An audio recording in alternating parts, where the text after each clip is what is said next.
എല്ലാവർക്കും നമസ്കാരം. അപ്പോൾ ഇന്ന് നമ്മൾ സംസാരിക്കാൻ പോകുന്നത് ബബ്ബബ്ബ എന്നുള്ള മൂവിയെക്കുറിച്ചാണ്. ബബ്ബബ്ബ നമ്മൾ കണ്ടുപോകാനായി ഇടിവെട്ട് പടം സൂപ്പർ.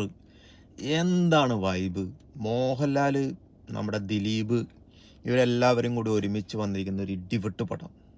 എൻ്റെ പൊന്നു, ഒരു രക്ഷയില്ല. സ്റ്റാർട്ട് തുടങ്ങിയിട്ട് അവസാനം വരെ നമ്മളിങ്ങനെ ത്രസിപ്പിച്ചെടുക്കുന്നൊരു പടമാണ്. ഇതൊക്കെയും പറയുന്നത് വിചാരിച്ചിട്ടാണ് ഞാൻ ഈ റിവ്യൂ തുടങ്ങാമെന്ന് വെച്ചത്.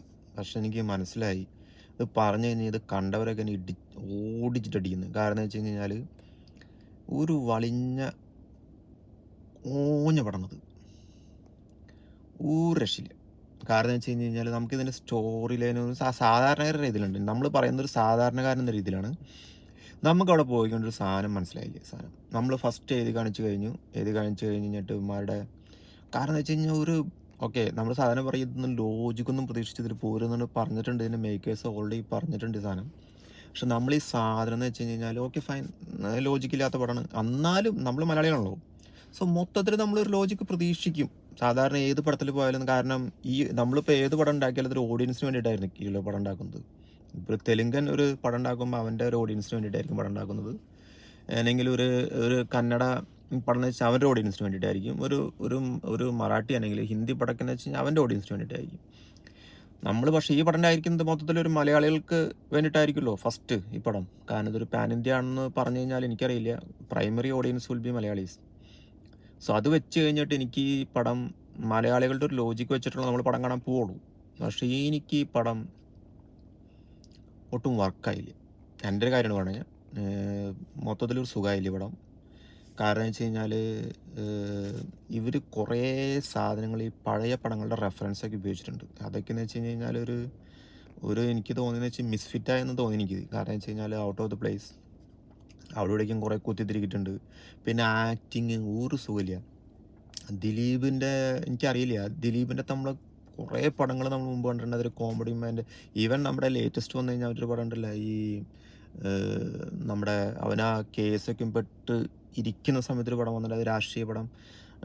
അതും എനിക്ക് ഭയങ്കര ഇഷ്ടപ്പെട്ട പടമായിരുന്നു അത്. പക്ഷേ ഈ പടമൊക്കെ എന്ന് വെച്ച് കഴിഞ്ഞാൽ ഒരു ബോറ് പടം. കാരണം അവന് പറ്റാത്തൊരു ക്യാരക്ടർ.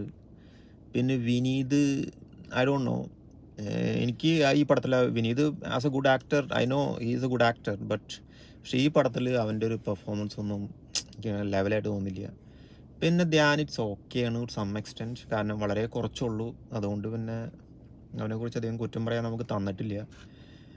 ബാക്കിയുള്ള സപ്പോർട്ടിങ് കാസ്റ്റൊക്കെ എന്ന് വെച്ച് കഴിഞ്ഞാൽ എന്ത് ചെയ്യാനല്ലേ, ഡയറക്ടർ ഇങ്ങനെ പറഞ്ഞു കഴിഞ്ഞ് കഴിഞ്ഞാൽ. പക്ഷേ I don't know, I did not like it. പിന്നെ നമ്മുടെ ലാലേട്ടൻ, മഹാനടൻ ലാലേട്ടാ, എന്താണ് കാണിച്ചു വെച്ചിരിക്കുന്നത്! ഷുഫ്, ലാലേട്ടനെ കുറിച്ച് എനിക്ക് ഒന്നും പറയാനില്ല, വാക്കുകൾ തികയില്ല ലാലേട്ടനെ കുറിച്ച് പറയാനായിട്ട്. പക്ഷേ ഈ പടത്തിൽ ലാലേട്ടൻ എനിക്ക് തോന്നിയതെന്ന് വെച്ച് കഴിഞ്ഞാൽ മൊത്തത്തിലൊരു കോപ്രായാണ് കാണിച്ചു വെച്ചിരിക്കുന്നത് എനിക്ക് തോന്നിയത്. പിന്നെ അറിയില്ല എന്ത് കണ്ടിട്ടായിരിക്കും, ചിലപ്പോൾ നമുക്ക് അറിയില്ലല്ലോ, നമ്മൾ പടം ചൂസ് ചെയ്യണമെങ്കിൽ നമുക്ക് അറിയായിരിക്കില്ല. പക്ഷേ മൊത്തത്തിൽ ഈ പടത്തിൽ ലാലേട്ടൻ്റെ ഒന്നും എനിക്ക് ഇഷ്ടപ്പെട്ടില്ല.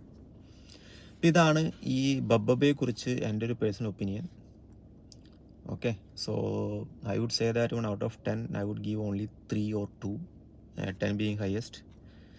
സോ ഇത് വലിയ ഒരു ഒരു ഒരു ഒരു നമുക്ക് എനിക്ക് ക്ലിക്കായില്ല ഈ പടം. ഫസ്റ്റ് ഹാഫ് സത്യം പറഞ്ഞു കഴിഞ്ഞാൽ ഉണ്ടല്ല, ഞാനിങ്ങനെ പടത്തിനെ കുറിച്ച് ഇങ്ങനെ കണ്ടു കഴിഞ്ഞപ്പോൾ എനിക്ക് ഭയങ്കര ബോറടിയായിരുന്നു, ഒരു രക്ഷയില്ല. സെക്കൻഡ് ഹാഫ് ഞാൻ വിചാരിച്ചു ഇമ്പ്രൂവ് ആവും. പക്ഷേ സെക്കൻഡ് ഹാഫ് എനിക്ക് തോന്നുന്നു ഫസ്റ്റ് ഹാഫിനോട് നീതി പുലർത്തിയൊരു സെക്കൻഡ് ഹാഫ് ആയിരുന്നു അത്. കാരണം എന്ന് വെച്ച് കഴിഞ്ഞാൽ അതേപോലെ തന്നെ ഓനപടായിരുന്നു സെക്കൻഡ് ഹാഫിൽ. സോ മൊത്തത്തിൽ നമുക്കിതിലാകെ നമുക്കൊരു നമുക്കൊരു എലവേറ്റഡ് മൂവ് തോന്നുന്നത് വെച്ച് കഴിഞ്ഞാൽ അവസാനം ഇതിങ്ങനെ എല്ലാം കഴിഞ്ഞ് കഴിഞ്ഞിട്ട് ഇങ്ങനെ എഴുതി കാണിക്കില്ലേ, പടം കഴിഞ്ഞെന്നുള്ളൊരു ഫീലിംഗ് വരുമ്പോൾ അതാണ് നമ്മൾ എലവേറ്റ് ചെയ്യുന്നൊരു മൂഡ്. നമ്മൾ അപ്പം തന്നെ സീറ്റിൽ നിന്ന് എണീറ്റ് നമ്മൾ വീട്ടിൽ പോകും. ഓക്കെ, അപ്പോൾ അതാണ് ഇതിനെക്കുറിച്ച് അഭിപ്രായം.